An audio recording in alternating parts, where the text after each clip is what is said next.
वानराणामधीशं रघुपति प्रिय भक्तं वात जातं नमामि।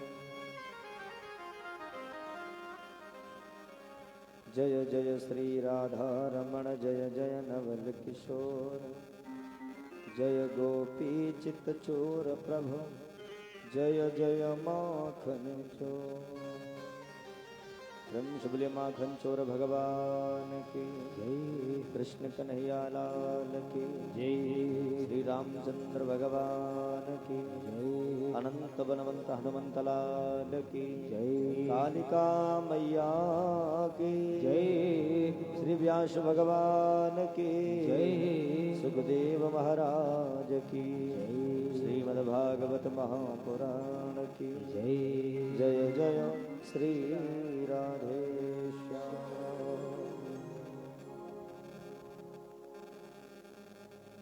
बड़ी ही मंगलमयी आप सभी भक्त परम आदरणीय श्री व्यास जी के मुखार बिंदुओं से सुंदर से भगवान की चर्चा श्रवण कर रहे थे। आइए हमारा और आपका जो कुछ क्षण के लिए तार टूटा, इस तार को पुनः 2 बार भगवान नाम संकीर्तन से जोड़ते हैं और उसके बाद परमात्मा की मंगलमयी चर्चा हम सब श्रवण करेंगे। आज मेरे राम जी सरकार आने वाले हैं तो उनके पावन चरित्र को श्रवण करेंगे। आए 2 बार मेरे साथ में गुनगुनाएं। श्री राम जय राम जय जय राम। श्री राम जय राम जय जय राम। श्री राम जय राम जय जय राम। श्री राम जय राम जय जय राम। श्री राम जय राम जय जय राम। श्री राम जय राम जय जय राम। श्री राम जय राम जय जय राम। श्री राम जय राम जय जय राम। कौशल्या के प्यारे राम। कौशल्या के प्यारे राम। दशरथ राज दुलारे राम। दशरथ राज दुलारे राम। श्री राम जय राम जय जय राम।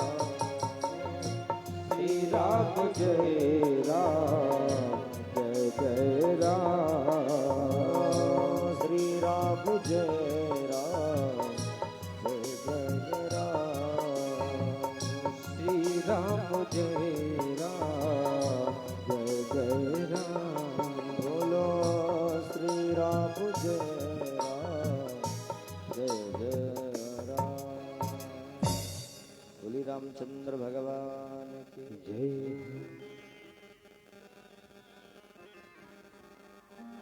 बहुत ही पावन सूर्य वंश का वर्णन आप लोग श्रवण कर रहे थे।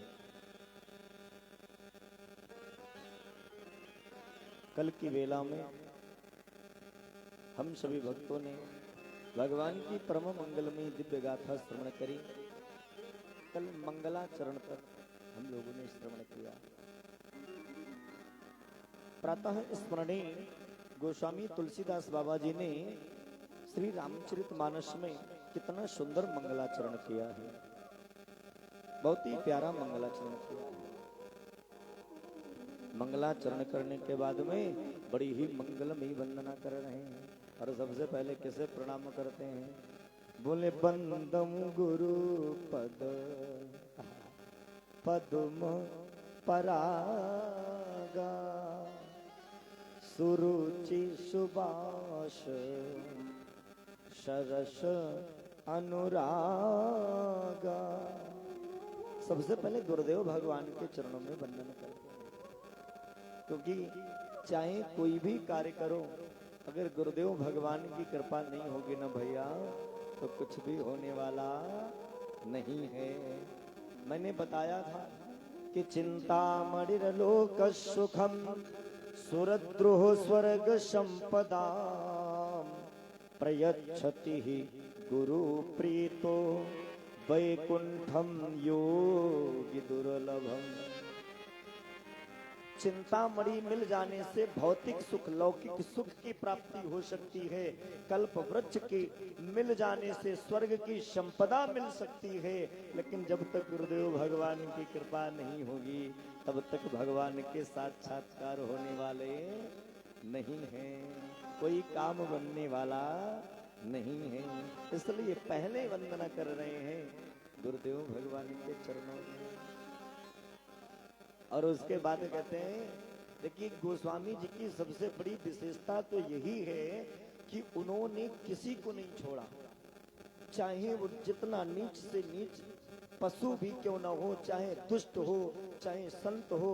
बंदों संत असज्जन चरणा, संतों के भी चरणों में प्रणाम कर रहे हैं और असंतों के भी चरणों में प्रणाम कर रहे हैं, दुष्टों के भी चरणों में प्रणाम कर रहे हैं, और जो अच्छे लोग हैं उनके भी चरणों में प्रणाम कर रहे हैं। सबको प्रणाम करते हैं। और बाबा पहले प्रणाम करते हैं, बोले बंदों प्रथम महीसुर चरना। महीसुर किसे कहते हैं? बोले मही माने पृथ्वी और सुर माने देवता। जो पृथ्वी के देवता हैं वो कौन है? बोले ब्राह्मण। पृथ्वी का देवता कौन है?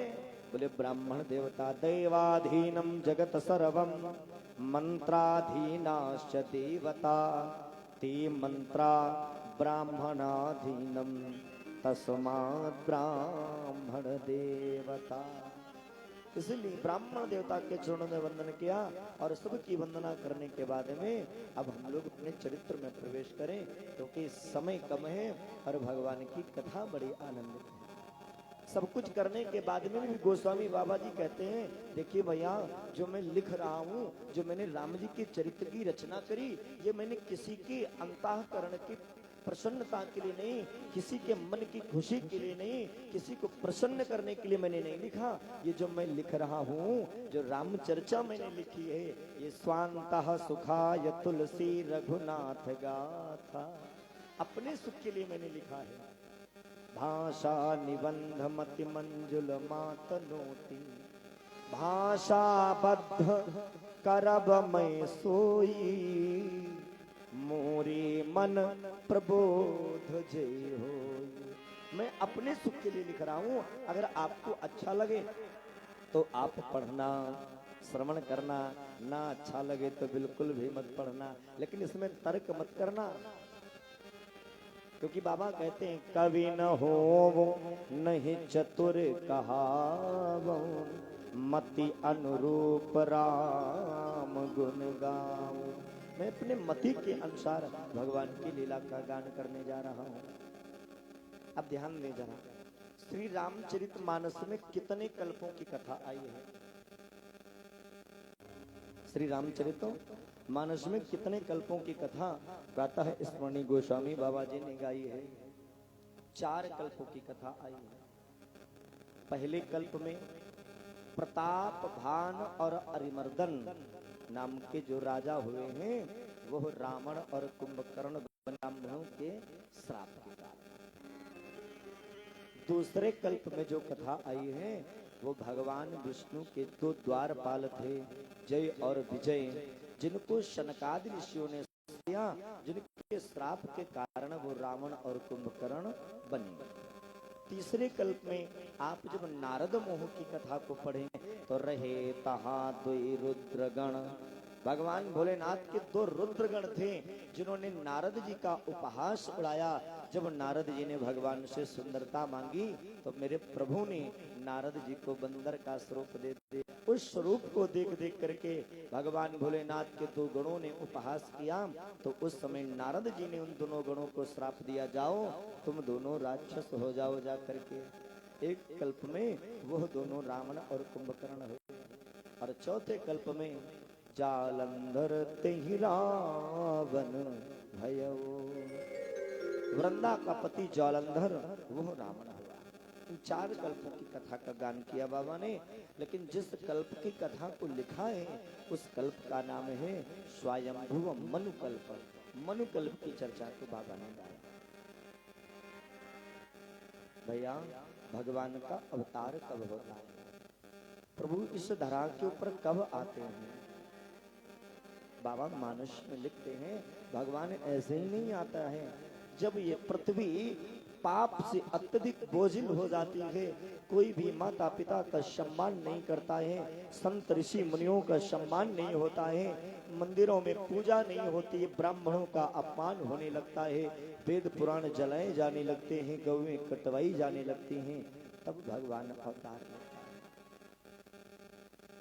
यदा यदा हि धर्मस्य ग्लानिर्भवति भारत अभ्युत्थानम् अधर्मस्य तदात्मानं सृजाम्यहम्।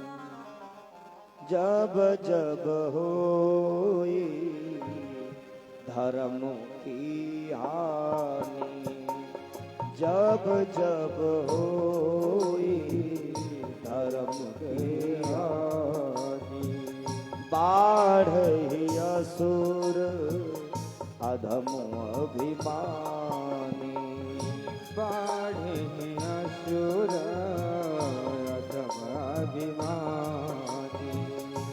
तब तब धरे प्रभु विविध शरीरा, तब तब धरे प्रभु विविध शरीरा, हरहि कृपा निधि सज्जन पीरा, हरहि कृपा निधि सज्जन पीरा।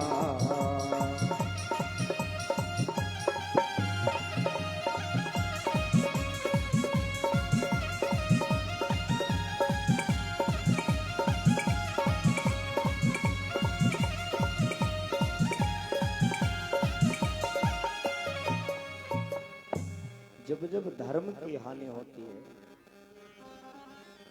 साधु संतों का अपमान होने लगता है, तब भगवान अवतार लेता है और अनेक अनेक रूप में अवतार लेता है। अत्याचार किसका बढ़ रहा है?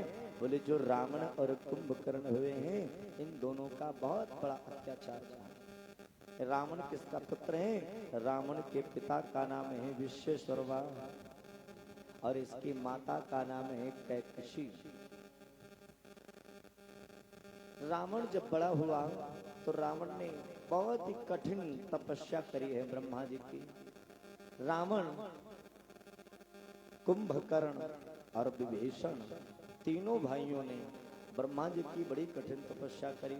ब्रह्मा जी प्रकट हुए, रावण के पास में आए और कहते हैं रावण से कि तुम कुछ मांग लो, वरदान मांग लो। तो रावण ने मांगा है कि हम काहू के मरहि न बारे। पहले तो कहा मुझे अमर कर दो, ब्रह्मा जी ने कहा यह हमारे वश में नहीं है, हम अमर नहीं कर सकते। तो रावण ने कहा हम काहू के मरहि न मारे और बानर मनुज जाति दुई बारे। केवल 2 को छोड़कर, बानरों को छोड़ करके और मनुष्य को छोड़ करके हमारी मृत्यु किसी के द्वारा नहीं होना चाहिए। ब्रह्मा जी ने कहा एवमस्तु। उसके बाद कुंभकर्ण के पास गए तो कुंभकर्ण कोई साधारण योद्धा तो है नहीं। बोले इतना खाता है, इतना बलवान, जहां से चलता बोले सब कीड़े पतंगों की तरह सबको मसलता चलता है और जैसे पा जाए उसे खा जाए। अगर कहीं कुंभकर्ण अपना अत्याचार करना प्रारंभ कर दे तो कुछ ही दिनों में सारे संसार को खा सकता है। कुंभकर्ण ने मांगना तो चाहता था, कुंभकर्ण इंद्रासन, इंद्र का सिंहासन मानना चाहता था, लेकिन देवताओं ने जैसे देखा कि अगर कहीं कुंभकर्ण को इंद्रासन प्राप्त हो गया तब तो सारा संसार नष्ट हो जाएगा, तो देवताओं ने माता सरस्वती से प्रार्थना करी है, शारद प्रेरी तासु मति फेरी। देवताओं ने मैया सरस्वती से प्रार्थना करी, माँ कुछ कृपा करो। तो माँ ने क्या किया, माँ कुंभकर्ण की बुद्धि में बैठ गए और मांगे से नींद मास खटके। कुंभकर्ण ने कहा हम 6 महीना जागे और 6 महीना सोए। ब्रह्मा जी ने कहा एवमस्तु। उसके बाद विभीषण जी के पास में गए हैं। गए विभीषण पाश पुनि कह्यो पुत्र बर मांग। तेहि मांग्यो भगवंत पद कमल अमल अनुराग। विभीषण जी के पास में गए, विभीषण आप भी कुछ मांग लो। तो विभीषण ने कहा भगवान मैं तो बस भगवान के चरणों में भक्ति चाहता हूँ, भगवान के चरणों में अनुराग प्रेम चाहता हूँ, उनके चरणों में मेरा मन लगा रहे। भगवान कहते एवमस्तु। अब तो रावण बड़ा प्रसन्न हो गया, वरदान प्राप्त करके जो आया है ना, आया और आकर के सबसे पहले रहने के लिए क्या किया, तिनते अधिक रम में अति बंका जग विख्यात नाम तिहि लंका। सबसे पहले रावण ने सोचा कि रहने का जुगाड़ बनाया जाए। अनन्य पुराणों में, ये तो श्री रामचरितमानस में गोस्वामी जी ने लिखा है कि रावण ने यक्षों को मार करके, जो यक्षों के कब्जे में ये लंका थी, रावण ने उन्हें मार करके लंका को अपने कब्जे में कर लिया। ये लंका त्रिकूट पर्वत पर बसी हुई थी। अनन्य रामायणों में अनन्य जगहों पर प्रमाण मिलता है कि ये लंका कोई साधारण नहीं है, स्वर्णमयी लंका। इसका निर्माण माता पार्वती ने भगवान भोलेनाथ से बड़ा आग्रह किया, प्रार्थना करी, निवेदन किया, तब जाकर के कहीं भोले बाबा ने इस लंका का निर्माण किया। और जब स्वर्णमयी लंका बनाई तो बाबा कहते देखो देवी, कोई भी घर बनाया जाता है नया नया तो उस घर का गृह प्रवेश भी होता है। पंडित जी को बुला के भाई पूजा पाठ कराई जाती, गृह प्रवेश होता है। बोले इसलिए इसका भी गृह प्रवेश हो। बोले हाँ तो हो। तो किसको बुलाया जाए? बोले हमारा शिष्य है ना रावण, उसे ही बुला लिया जाए। अच्छा, कुछ विद्वान लोग अपना तर्क देते हैं कि उस समय रावण बालक था, छोटा था। रावण के जो पिताजी विश्वेश्वरवा हैं उस समय वही पुरोहित थे। तो रावण अपने पिता विश्वेश्वरवा के साथ में गया और जब रावण के पिता ने गृह प्रवेश कराया तो भगवान भोलेनाथ ने कहा कि कुछ आचार्य दक्षिणा में मांग लो। तो विश्वेश्वरवा कहता है प्रभु हमें आपसे कुछ नहीं चाहिए, बस आपने मुझे अपना पुरोहित, अपना आचार्य मान करके मुझसे पूजा करवा ली, बस इतना ही काफी है मेरे लिए। अब मान लो मोदी जी हैं, हमें बुला करके मोदी जी कहते हैं हमसे कि हमें भागवत कथा सुना दो। अब हमसे पूछे महाराज जी कितना पैसा लोगे, तो हम तो कहेंगे पैसा और हम अपने पास से लगा देंगे, हमसे सुन लो, इतना काफी है हमारे लिए कि आप मेरे द्वारा कथा सुन रहे हैं। जो सुनेगा बोले अरे मोदी जी को कथा सुना के आए महाराज जी, बोले उतने में ही हमारा प्रभुत्व, हमारी प्रभुता बढ़ जाएगी। विश्वेश्वरवा कहता है महाराज आपसे मेरा निवेदन है, मुझे कुछ नहीं चाहिए। जब बाबा ने कई बार कहा नहीं आचार्य दक्षिणा तो चाहिए ही, आप कुछ मांग लो, तब रावण ने अपने पिताजी से कहा पिताजी ये लंका बड़ी प्यारी लग रही है, यही मांग लो। तो रावण के कहने पर विश्वेश्वरवा ने उस लंका को मांगा। ये संतों का मत आया। रावण संहिता में प्रमाण आया कि स्वयं रावण ही पुरोहित था, आचार्य बन करके गया और रावण ने ही आचार्य दक्षिणा में भोले बाबा से लंका मांग लिया। जब लंका मांगी, मैया पार्वती पास में खड़ी थी, बड़ा क्रोधित हो गई। सारी जिंदगी तो ये पाथरों के ऊपर निकल गई, कांकड़ों पाथरों पे रहते रहते, खाने के लिए बर्तन नहीं, पहनने के लिए कपड़े नहीं, रहने के लिए मकान नहीं, बरसात होने लगे तो यहीं जो है भीगते रहो, बड़ी मुश्किल में बनवा पाई और वो भी रावण मांग ले गया। माँ पार्वती क्रोधित हो गई, मैया क्रोधित हुई और जब क्रोधित हुई तो उसी समय माँ ने कहा कि रावण तू इस लंका को तो लेकर के जा रहा है, लेकिन मैं सौगंध खाती हूँ इस लंका में मैं तुझे रहने नहीं दूंगी। जिस समय भगवान राम का अवतार होने वाला है तो उससे पहले जितने भी देवता हैं सब बानर बन करके आ रहे हैं। भगवान भोलेनाथ भी भगवान के आने से पूर्व बानर के रूप में आए। यह हनुमान जी महाराज जो हैं ये स्वयं भोले बाबा के 11वें रुद्र अवतारी हैं। कौन है? 11वें रुद्र हैं हनुमान जी महाराज। जब भोले बाबा आने लगे तो मैया पूछी कहाँ जा रहे हो प्रभु? भगवान ने बताया हम अपने राम जी के काज के लिए जा रहे हैं। मैया कहती प्रभु जब आप जा रहे हो तो हम कैसे रहेंगे, हम आपके बिना नहीं रह सकते हैं, हम भी आपके साथ चलेंगे। तो माता पार्वती भोले बाबा की यानी हनुमान जी महाराज की पूंछ बन करके आई हैं। लंका को जलाने का काम भी जो किया है वो माता पार्वती ने ही किया, यानी हनुमान जी महाराज की पूंछ ने ही किया है। अब एक बात और बताऊं, रावण का नाम रावण कैसे पड़ा? रावण का नाम रावण कैसे पड़ा? एक बार रावण बलशाली तो है ही, एक बार कौतुक हुई, कौतुक में खेल खेल में अपने गुरुदेव भगवान भोलेनाथ के वहां गया कैलाश पर्वत पर, तो थोड़ा सोचा लाओ देखें अपनी भुजाओं में कितनी ताकत है। तो भुजाओं के बल को आजमाने के लिए रावण ने कौतुक में ही खेल खेल में कैलाश पर्वत को उठा लिया। भोले बाबा ने देखा इतना दुष्ट कैलाश पर्वत उठा लिया, तो बाबा भोलेनाथ ने थोड़ा जोर लगाया और जोर लगा करके जैसे कैलाश पर्वत को दबाया तो रावण उसी कैलाश पर्वत के नीचे दब गया। दबा दबा रोने लगा। 1-2 वर्ष नहीं, बोले 1000 वर्ष तक रावण उस कैलाश पर्वत के नीचे दबा दबा रोता रहा। तो भगवान भोलेनाथ ने उसका नाम एक रखा रोवन, नाम रखा रोवन। रोवन कहते कहते ये रावण हो गया है, इसका नाम ऐसे रावण हुआ। सुखदेव जी महाराज कहते हैं राजन इसने लंका को प्राप्त कर लिया, अब तो रहने के लिए भी घर हो गया, लेकिन चलने के लिए विमान अभी नहीं है। तो विमान कहाँ से लाए? आहा, चचेरे भाई साहब हैं। एक बार कुबेर पर धावा, एक बार कुबेर पर धावा, पुष्पक यान जीती लई आवा, पुष्पक यान जीती लई आवा, पुष्पक यान जीती लई आवा, पुष्पक यान जीती लई आवा।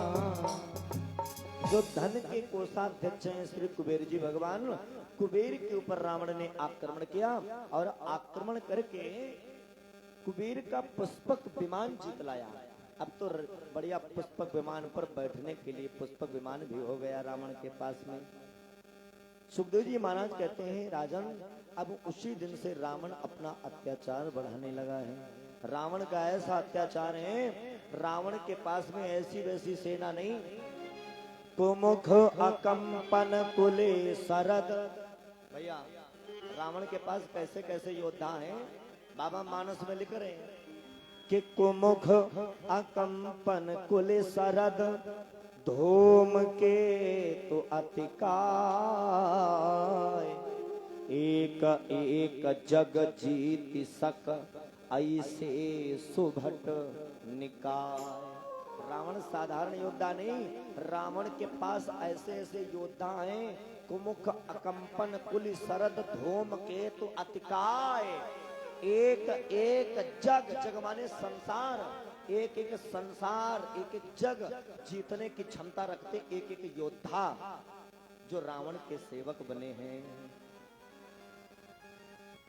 सुखदेव जी महाराज कहते हैं राजन एक दिन की बात, 10 मुख सभा बैठी एक बारा, देखी अमित आपन परिवारा, सुत समूह जन परिजन नाती, गनई को पार निशाचर जाति। एक दिन रावण अपने दरबार में सभा में बैठा था, तो रावण ने अपने दरबार में अपने पुत्रों के, नाती पुत्रों की तरफ, अपने परिवार की तरफ दृष्टि डाली, तो इतना बड़ा रावण का परिवार है, निशाचर जाति इतनी बड़ी है कि देख करके रावण को अभिमान हो गया, गिनती ही नहीं कर सकते, इतना बड़ा परिवार है। गनई को पार निशाचर जाति, गिनती ही नहीं की जा सकती। रावण ने जब ये देखा तो रावण को अभिमान हो गया। सेन बिलो की सहज अभिमान